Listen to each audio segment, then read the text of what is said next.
মাগুরায় সেই শিশুর ধর্ষকের বাড়িতে বিক্ষুব্ধ জনতার ভাঙচুর ও অগ্নিসংযোগের পর সেটি ধ্বংসস্তূপে পরিণত হয়েছে। মাগুরার আলোচিত শিশু আসিয়া ধর্ষণ ও হত্যার ঘটনার অভিযুক্তদের ঘরের ইট, টিন ও গাছপালা কেটে নিয়ে গেছে স্থানীয়রা। শুক্রবার দিনভর জেলা শহরের ইজনান্দুয়ালি চরপাড়ার ওই বাড়িতে এই ঘটনাটি ঘটেছে। এর আগে বৃহস্পতিবার রাতে বাড়িতে আগুন দিয়ে পুড়িয়ে দেয় বিক্ষুব্ধরা।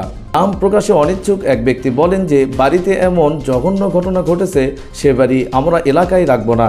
হিটু শেখের প্রতিবেশী রাবিয়া খাতুন বলেন, ইফতারের পরপরই বিক্ষুব্ধ জনতার একটি অংশ সেখানে এসে বাড়িটিতে টিনে আগুন লাগিয়ে দেয়, পাশাপাশি ভাঙচুর চালাতে থাকে। তারা টিনের চালা খুলে নিয়ে যায়, ঘরের দেয়াল হাতুড়ি দিয়ে ভেঙে গুড়িয়ে দেয়। এ সময় তারা আমাদের এলাকার ধর্ষকের ঠাঁই নাই এমন স্লোগান দেয়।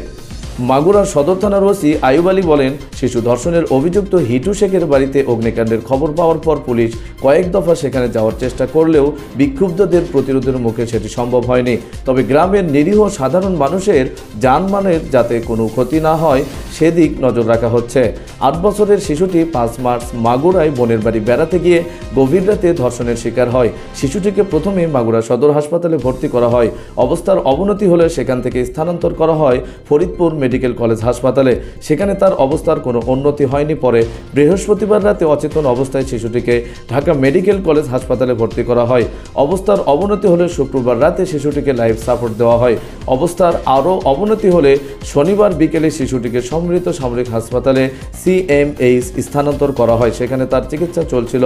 বৃহস্পতিবার দুপুর 1টায় সম্মিলিত সামরিক হাসপাতাল CMH চিকিৎসাধীন অবস্থায় মারা যায়।